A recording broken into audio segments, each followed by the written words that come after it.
finally, a source of raw, real, and honest information on healthcare issues that matter most. Welcome to BS Free MD. From the latest medical information to how to stay sane as a doctor or a patient, no subject is taboo, no BS is allowed. Now, let's welcome your hosts, Drs. May and Tim Hindmarsh. This week's guest is Dr. Armin Feldman. Dr. Feldman does medical legal consulting and is a physician coach in that world. For the past 13 years, Dr. Feldman has provided pre-trial, pre-litigation medical consulting to our legal system and has trained over 1,600 physicians in how to do this same kind of medical consulting. It's really pretty interesting because this is not being an expert witness. This is being a medical consultant for attorneys. And, you know, it's fascinating to think about this because it's another way that you can use your medical degree if you don't want to do clinical medicine, but you're still into, reading papers and doing research of, really a completely different career. Dr. Feldman began his career in psychiatry, practicing for over 20 years and owning several outpatient head injury rehab clinics. And in doing that, he learned a lot about the medical legal interface that happens, in accidents and personal injury and so forth. And in 2008, Dr. Feldman opened medical consulting services, aiding legal professionals in navigating the medical issues in their cases. In 2011, Dr. Feldman expanded his services, creating MD Business Consultants, a coaching program and business system for physicians doing medical legal consulting, which is really a subspecialty in the whole world of forensic medicine.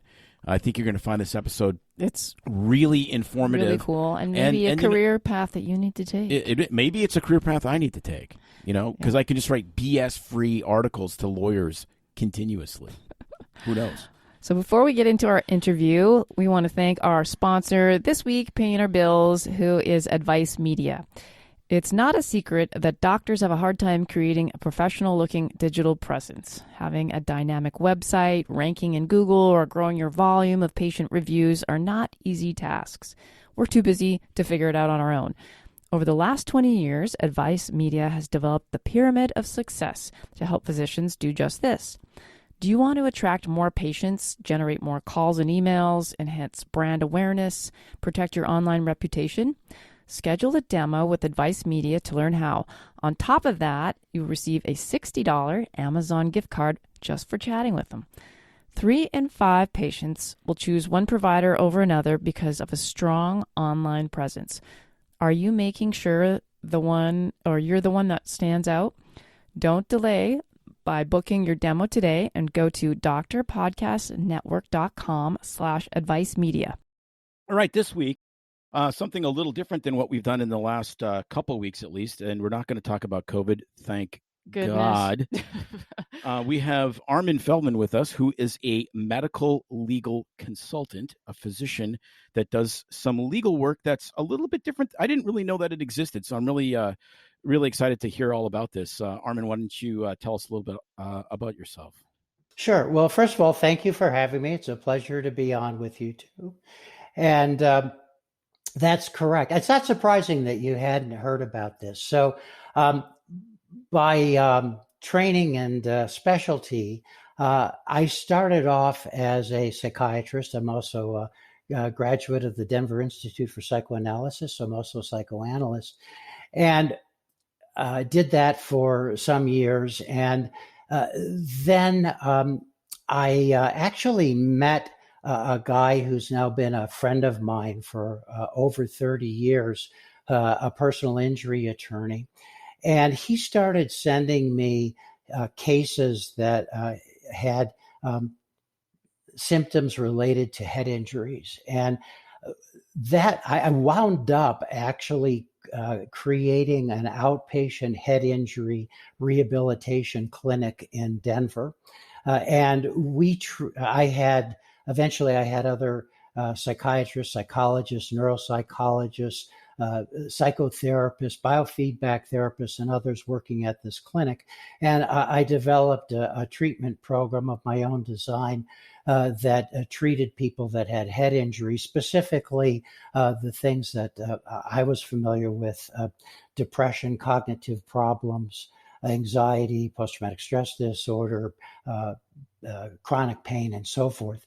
And I wound up owning outpatient head injury rehab clinics all over the country. And eventually I was very fortunate, and I was able to sell those clinics. And as part of that work, I testified as a medical expert, really, more times than I wish to remember, on behalf of my patients who were either being cut off of their medical care or offered some pittance of a settlement. And so after I sold those clinics, and at that point, being out of a job and thinking about what I wanted to do next, I thought, well, maybe what I could do is just consult to attorneys. And this is primarily personal injury and workers' compensation attorneys who work on the claimant side, the injured person side. Although I'll tell you, a physician in any specialty can learn how to do this. But I thought, well, maybe what I could do is just consult on any kind of medical question that the attorneys had in their cases. And one of the reasons that I could do this is that in these areas of the, first of all the consultation is pre-trial, pre-litigation.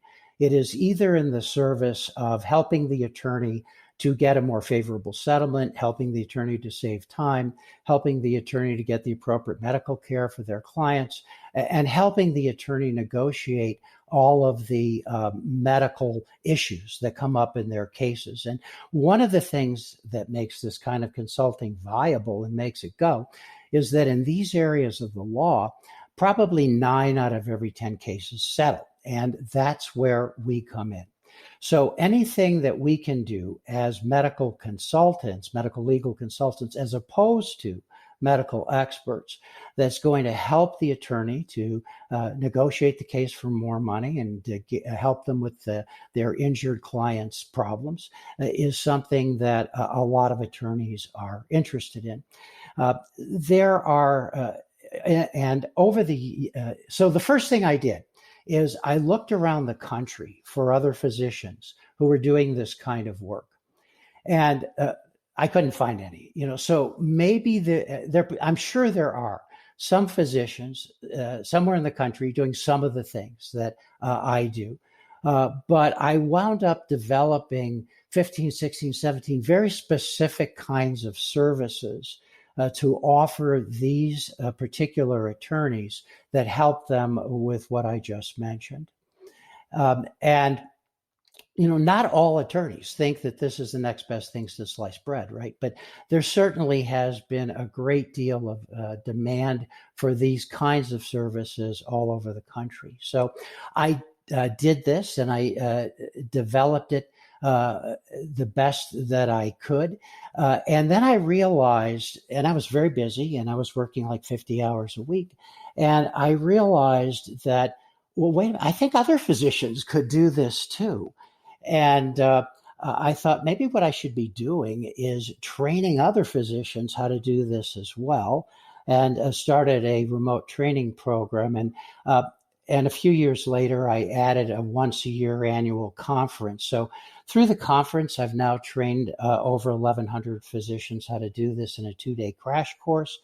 And I've trained a little over 700 physicians through my 1-year remote training program. And now there are physicians all over the country who are successfully doing this work. They are helping people, injured people, with help that they had never been able to receive before. They are helping themselves in finding some non-clinical work that's meaningful, rewarding, and lucrative.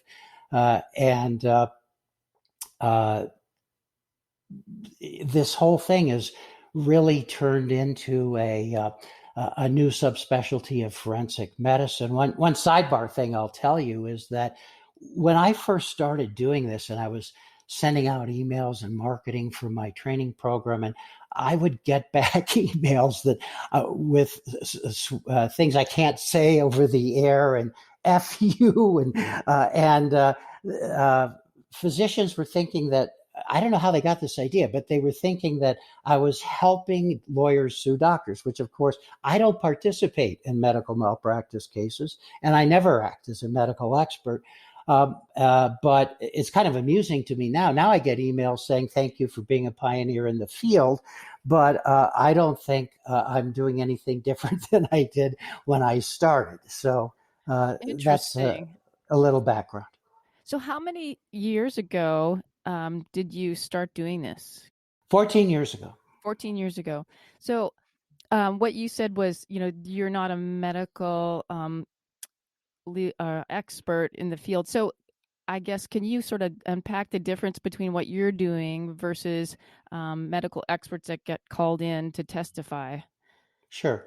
So in that one or maybe two cases out of 10 that can't be negotiated and settled, and that the attorney is going to have to take the case to trial, in those situations, the attorney will need medical experts in every area of injury.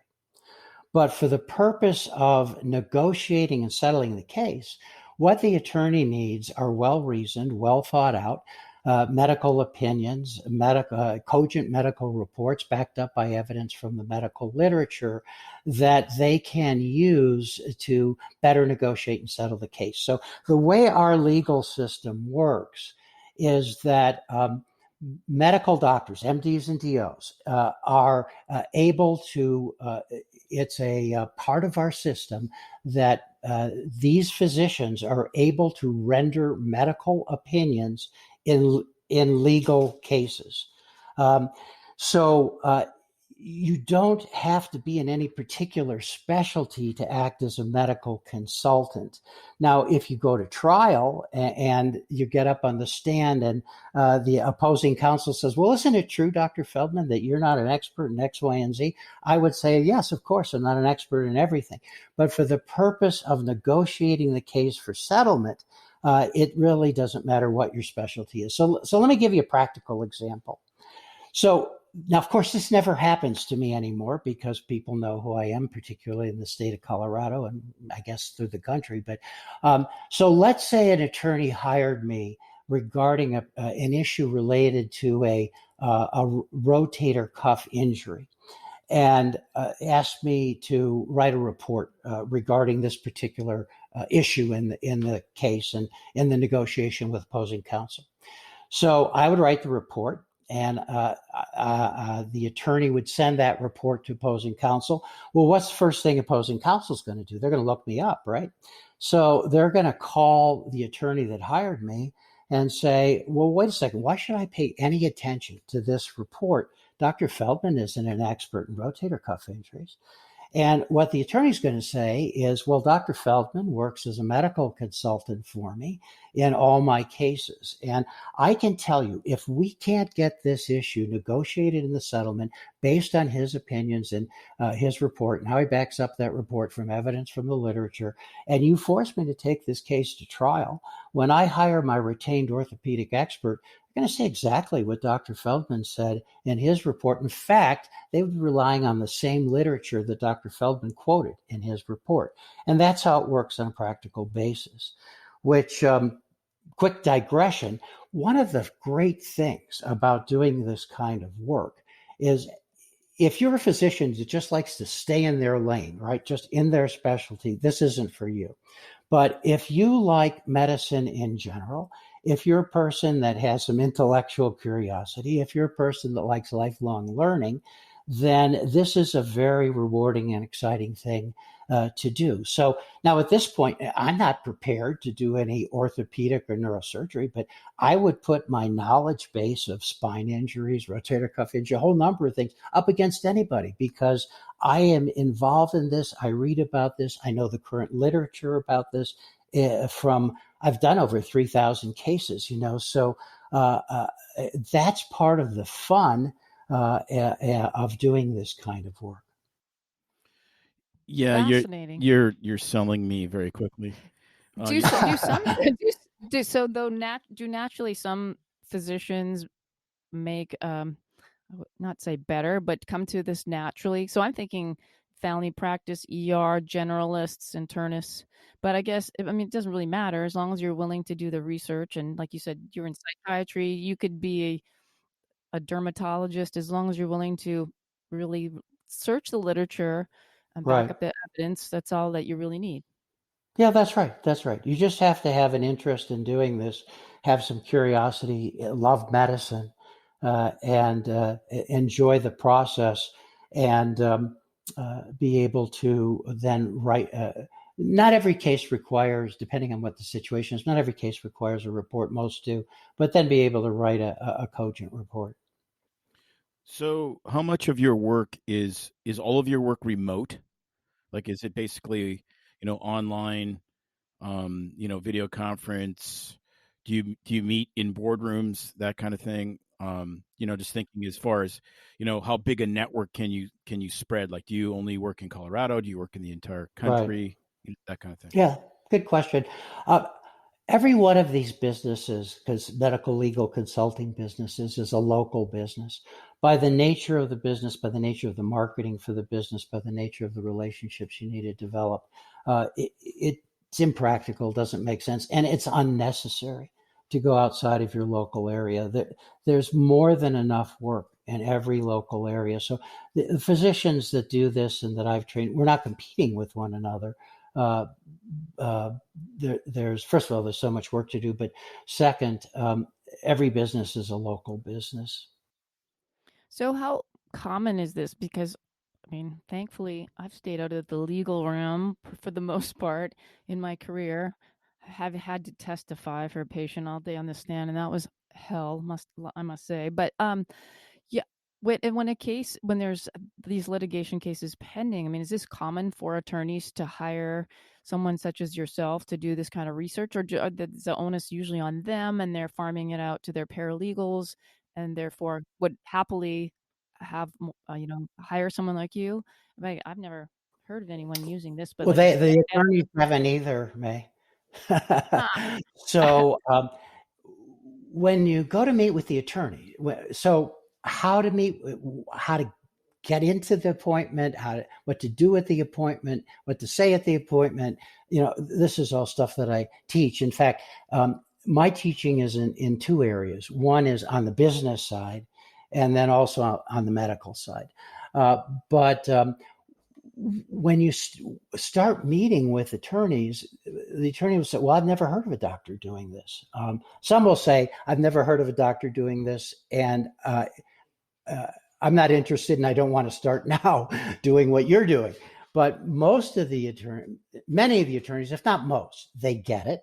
They understand how these services will be of value to them and their clients, specifically how it helped improve their bottom line. And certainly enough of those attorneys are willing to try you out on one case. And after that, a good number are willing to start using you routinely. Of course, routinely could be 2 cases a year from one attorney. It could be every case the attorney has for another attorney. So it's really a matter of getting out and educating the attorneys as to what it is that you bring to the table, and how you can help them, how you can help their clients. Another quick aside is that one of the great things about this is that, in addition to what I mentioned, is that this is a non-clinical field in which you can really continue to help people. I think most physicians want to be able to help people, help their patients, do good. And this is a way to do this in a non-clinical field. So with regard to that, just let me give you another quick example. So one of the things that I do, I think I was probably the first physician in the country to do this, but for years, probably starting in the 1980s, there have been this thing called IMEs, independent medical exams. Prior to that time, these were called second opinions, right? Then sometime in the 1980s, insurance companies started hiring doctors to do second opinions. They changed the name of the activity to independent medical exam. And for years, there have been IMEs. Now, there are very good doctors who consistently do very good IMEs. As we also know, in every community across the country, there are a group of doctors that make either all of their income or a good portion of their income doing IMEs. And if these physicians don't consistently come down with opinions that favor the insurance position, the insurance companies will find doctors that do. So I think I was the first doctor in the country. I actually physically sit in and I observe independent medical exams done by other physicians. And that puts me in a position to write IME rebuttal reports.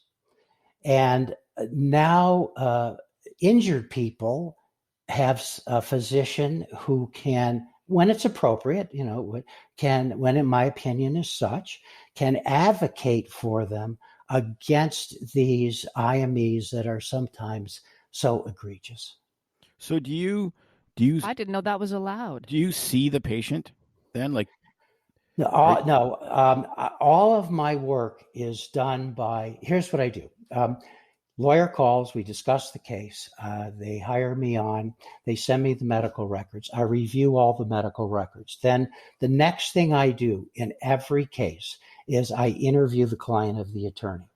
Now, 95% of the time, I will do that interview by phone or more recently by Zoom meeting.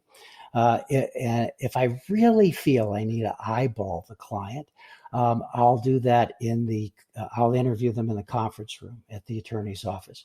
Now I'm in a position to do my medical research. And then I'm in a position, if it calls for it, to write a report and advise the attorney on the case. So I'm not doing any physical exams. It's all by chart review. okay. Yeah, this is really, really piquing my interest in ways I never thought it would. I loved what our personal attorney says. He said, everyone thinks there's too many lawyers until you need a lawyer. And then you realize we need a lot of lawyers. And there's a tremendous amount of good that can be done by making the system a little bit more efficient. Having seen patients for workers' comp, way back in the day, having, you just kind of write these answers down kind of in a cursory manner. Does the patient have this? Is it 50% of it, them falling off of their pickup truck? Was that 25% or 50% or whatever the case may be of this chronic problem they have now? And, when you're in a really busy family practice, it is just an irritant. And so, it's difficult to have the best job done. Well, now most, at least in our community, virtually all, Ahmed is done by Ahmed, specialists essentially. But then the whole point of the IME is like, well, who's hiring them? And of course, it's the insurance company that has a bunch of money and clout and all the rest of this. So this idea that you can be doing something in medicine that's technically a non-clinical career still requires all of your experience, your ability to read reports, your ability to do research, and actually maybe makes the system a little bit better.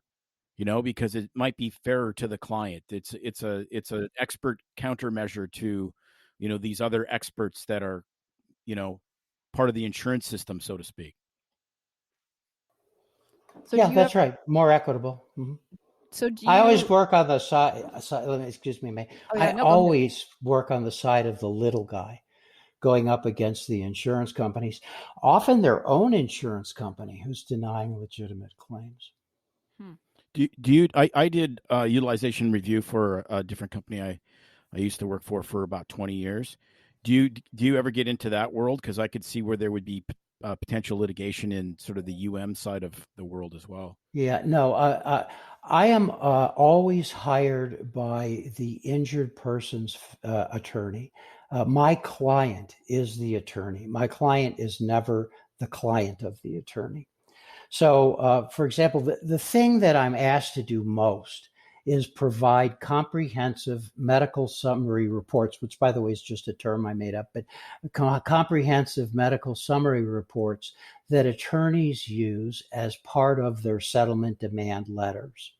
And one of the things in that medical summary report, it's a pretty comprehensive report, but one of the things in that report is I have a section on future medical care and costs. So I am giving my opinions. So, I base my opinion. My job is to look at everything. I've got the 10,000 foot view, right? So I'm basing my opinions on what I read in the medical records, what the treating doctors say, what the literature says, what the client themselves says. And my job is to synthesize all that information and to the best of my ability as a medical legal consultant, come up with my own opinions, diagnoses, and so forth. So one of the things that I put in that report is a section on future medical care and costs. So I am giving my opinions with regard to future treatment. Now, that future treatment opinion is not for the injured person. It is for the attorney to help that injured person get the compensation that they need to get their future medical care and costs. This is cool. It's like you're really the Sherlock Holmes Yeah, it's a lot like of the that. case. I mean, putting all the pieces of the puzzle together. Yeah, And that's right, May. In fact, it's not common, but it's not uncommon that because of our view of the case, we sometimes, how these cases go, that this person's doing the back injury, this person is doing the fractured femur, and it's not uncommon for us to come up with diagnoses that just haven't been seen before, whether that's a traumatic brain injury, whether that's complex regional pain syndrome, whether that's depression, because nobody is really overseeing the case. In fact, one of the recommendations that we make as medical legal consultants to the attorney is, hey, you need some doctor that's quarterbacking the whole case. Yeah, we see this all the time. No We did primary care for I did it for 20 years and urgent care for 8 years or whatever it is now. And it's amazing. It's amazing what you see when you just have a different set of eyes that kind of looks from a bigger picture. Like, you see some of these patients that, they've been going to the cardiologist forever. Now they're 92 years old and they're still on blood thinners. They can barely walk and they have a walker. And I'm kind of like, I started in my sarcastic way, because sarcasm is my love language. The whole, it's like the cardiologist wins if the patient doesn't die of a cardiac event because they're on Plavix. But if they die of a catastrophic, brain hemorrhage from falling down, then they still win. And I'm like, yeah, but the patient loses because, maybe somebody who can barely walk doesn't need that extra 2% decreased risk of plugging their stent. They really need to not bleed to death when they land on the floor. That'd be called a Pyrrhic victory. Yes, exactly. So, this is really kind of exciting. If someone's looking to transition out of clinical medicine, this is obviously a non-clinical career option. Is it something someone can do part-time to begin with, or do you have to kind of jump in full-time, or how does that work? Good question, May. So there are physicians that do this full-time. There are other physicians that do it in lieu of retiring, but the largest group of physicians are physicians that do it on a part-time basis as part of their existing practice. So what I tell physicians is you really need, at a minimum, about 8 hours a week in order to do this justice and make it fly. If you can't carve out 8 hours during the regular work week, not on the weekends, but during the regular work week, then don't do this. But if you can carve out a minimum of 8 hours a week, you can start doing this on a part-time basis. So I'm curious for you to tell us more about the program that you have, and obviously, why would someone just try to do this on their own if they can learn from an expert that's been doing it for a while? I mean, you created this, but it would be pretty I'm thinking it would be a pain for someone to just try to go out on their own and figure it out and find the contacts. And So how does someone get started in doing this? And tell us more about what you've created and the program. Yeah, thanks.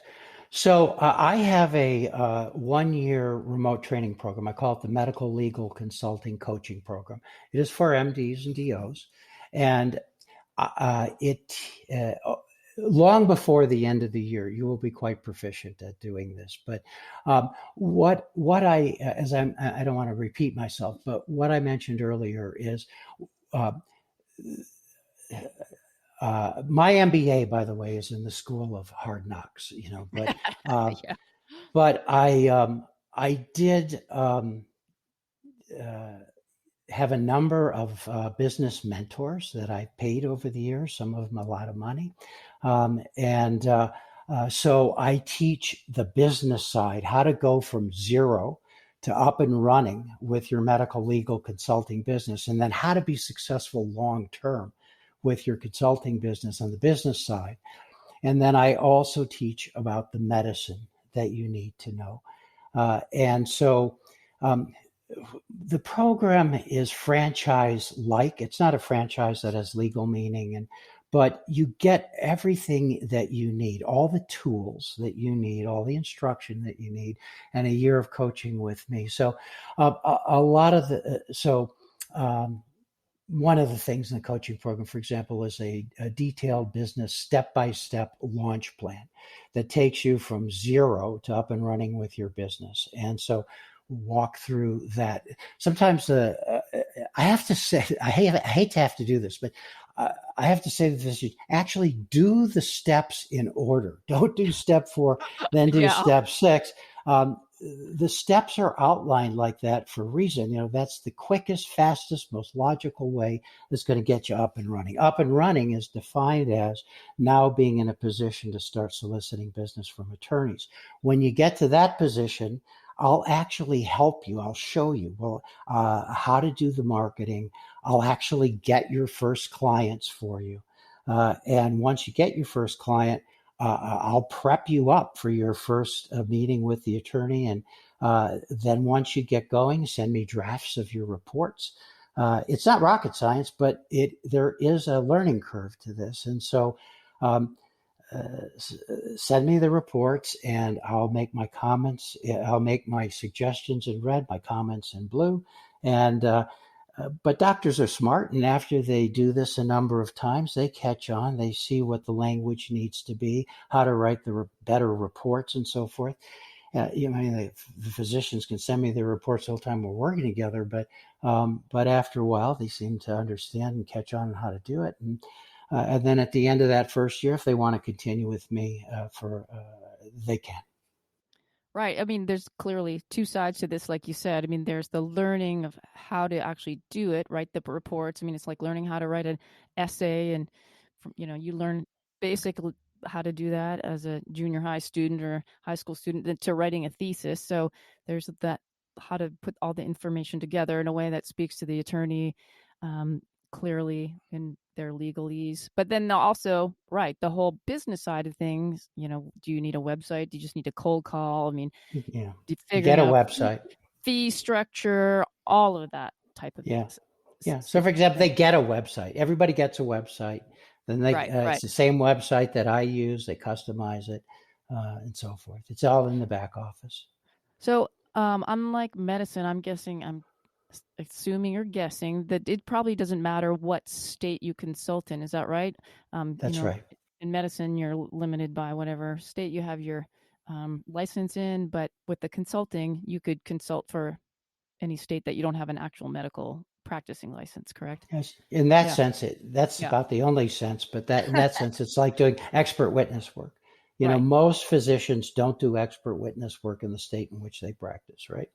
But they have medical license in a state and they go someplace else and they act as an expert in a legal case. This is similar. Do you ever have to go on the stand when? So this is probably not. These are not cases that go to trial. Is that right? These are all the ones that are trying to be settled. Okay. Yeah. Right. So everybody will stipulate, even opposing counsel, my attorney. Everybody's going to. That's a legal term, by the way. But everybody's going to stipulate. I'm not an expert in everything.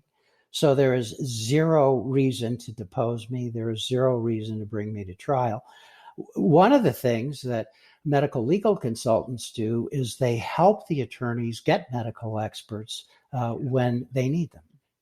That's what I was just wondering. So I was wondering, do you have your personal neurosurgeon you go to for advice, or an orthopedist that you seek out?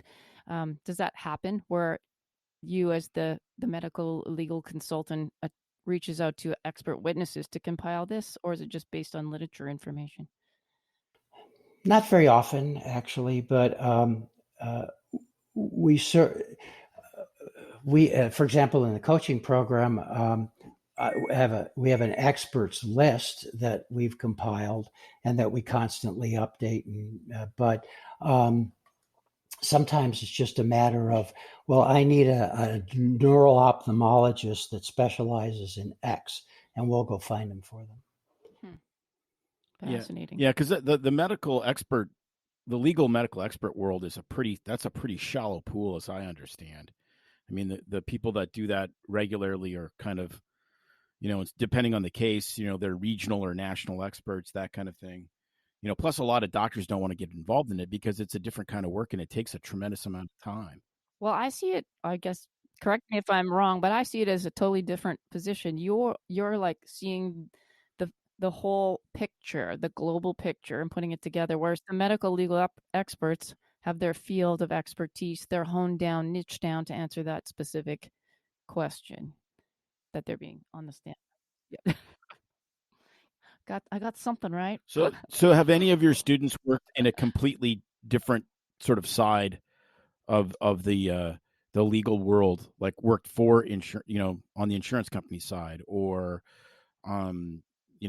niche down to just doing MVAs or something? Like I can instantaneously think of something that would be really interesting for me, which is there's an entire side aspect to law, which is motorcycle law, and I'll be going to Sturgis here in about a month, and I mean those guys are there's two major national competitors, and they're massive businesses, and I could see how something like this, where almost all of it would be negotiated, virtually none of it would go to trial. It's all civil litigation, and you need to know a little bit about bikes. You need to know a little bit about orthopedic injuries, head injuries, PTSD, et cetera, et cetera. I could see how somebody doing that would be super helpful. You're going to be the Sturgis injured expert? I will never wear a shirt with sleeves again. Yeah. Oh, so as soon as you start niching down, Tim, you're not a medical legal consultant. You're a medical expert. Okay. Ooh. Interesting. No, that's good. But that's the answer to the question. Yeah. Fascinating. So when you said, the time frame for someone doing this part-time, 8 hours a week, I'm curious, is there like an average amount of time you spend on one case? What's the longest you spend on a case to the shortest? Give us some ideas. Yeah, sure. So the average case takes somewhere between 5 hours on the low end, 12 hours on the high end. If you're doing a very complicated, there are a lot of injuries, maybe there's a question of a pre-existing condition and thrown in on top of it, and you're doing a medical summary report, maybe it'll take 15, 16 hours, but average case is 5 to 12 hours. So can you give us a little information about possible income? Can a physician, now everybody in medicine's got a different wide range of income levels, but is there some place that you can give us an idea of what the expected income is? Obviously you're being reimbursed by the client, the attorney client. How much does one make doing this per hour? Yeah. So I don't know if you know this, but we can't talk specifics about fees in a public setting. It's actually against the law. It violates free trade practices in the United States, and you can be fined for that. The way I've advised physicians over the years is do an informal survey of your colleagues, determine how much you think, what is the average that medical experts are making in your community. Now, obviously there's a range, but it's not that hard to figure the average. Once you have that average, as a medical legal consultant, you have to realize that your fee, hourly fee, is going to have to come in somewhat lower than that amount, maybe half to 2/3 of that amount. And that's what you can charge per hour. I charge one hourly fee for everything that I do, whether I'm talking to the attorney, doing medical research at the University of Colorado Health Sciences Center Med School Library, writing a report, or talking to the client, whatever I'm doing. Oh, that's good. I mean, really good place to start. I don't know. I sort of get this perverse fantasy thinking about, charging those quarter of an hour things like an actual lawyer does, driving in, with my helmet on, riding across the United States, talking to somebody for an hour and a half. Well, actually, most of the attorneys I know charge.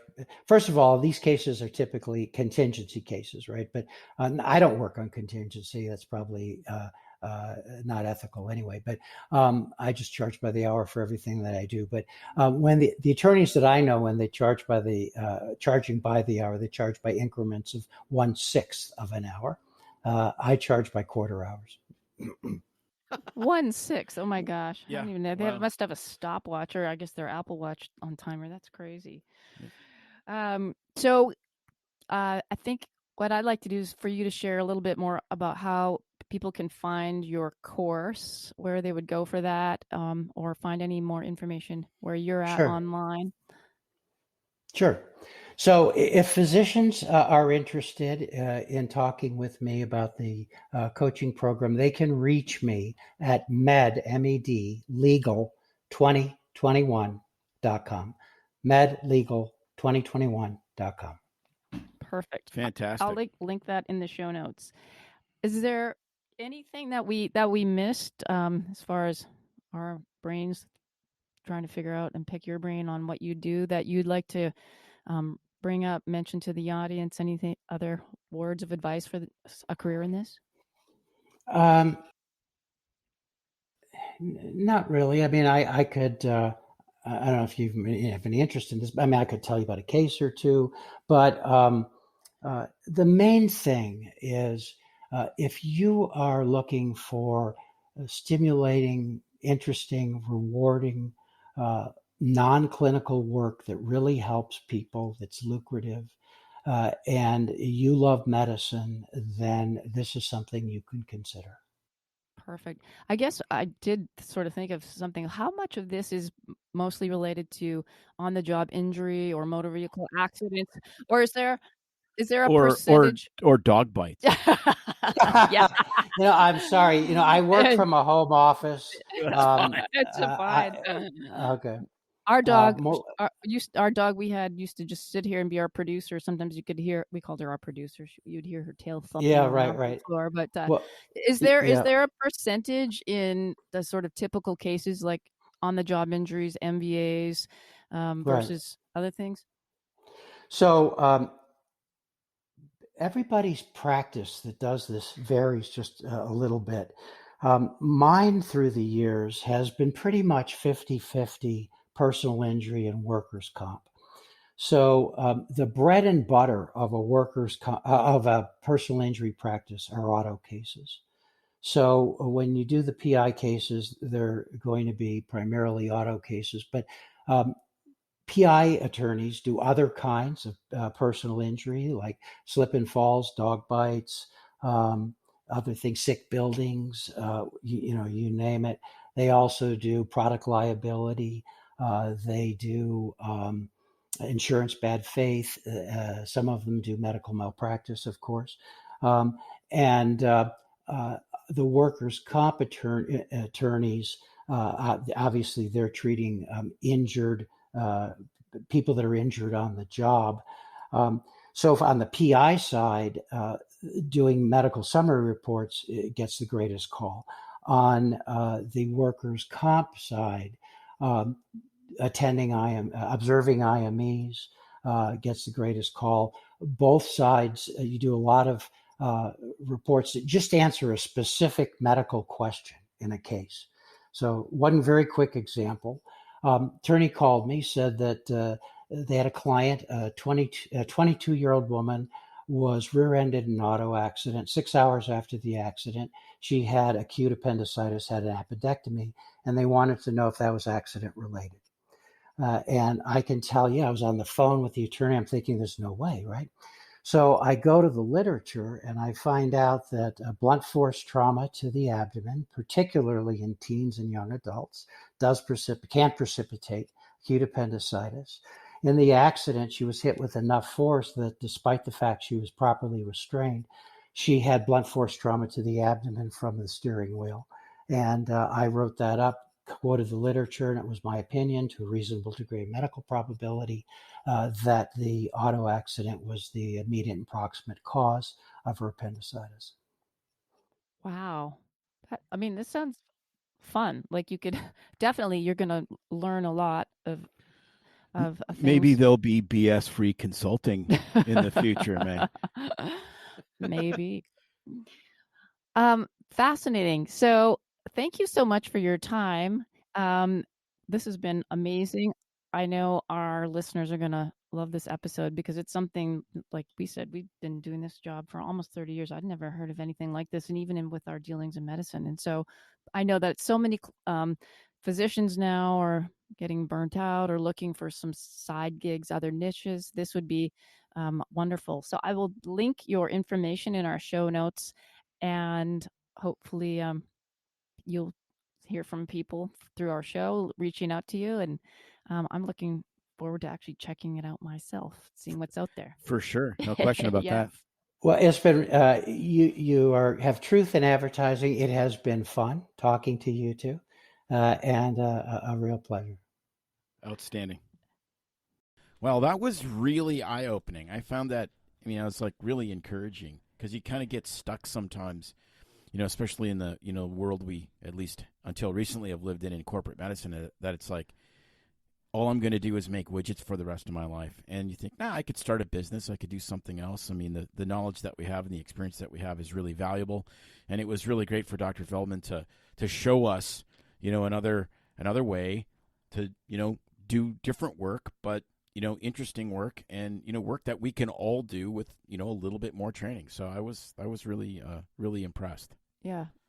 Keep using your brain, expand your horizons in your education, and still feel productive outside of clinical medicine. And I hope for those of you who are listeners that are not in the clinical world, but just here for the entertainment, found that informational anyway. So one last thing before we go. Remember Advice Media? Well, don't forget to schedule a demo with them to receive a $60 gift card and strategic insight on what your current online presence is doing or not doing for you. Contact Advice Media at drpodcastnetwork.com/Advice Media. Again, one last time, drpodcastnetwork.com/Advice Media. All right, everybody. Thanks for being here with us. Remember to just share the show. If you really have fun on the Doc Tales with Cocktails episodes, we'll have another one of those coming up for you soon. Please share it with somebody. It really helps us get the word out. And if you know anybody that would be interested in being a sponsor of the show, we are looking for new sponsors, whether you want to sponsor 1 week, multiple weeks. We are open to all kinds of things. Have them reach us at doc@bsfreemd.com, and we will feature your product if we vet it. We'll vet it, but we prefer liquor and cigarettes on the show. So local or not, we're interested. So we'll see you guys next time. It's no secret that medicine is a bit uptight. That's why Tim and I created BS Free MD, to mix things up a little and have fun in the process. Besides, we are having these exact same discussions all the time, so we thought we might as well invite everyone to the party. If you really like us, you can get plenty more and maybe see one of Tim's cool tattoos on our Instagram or Facebook pages at BS Free MD. See you next time.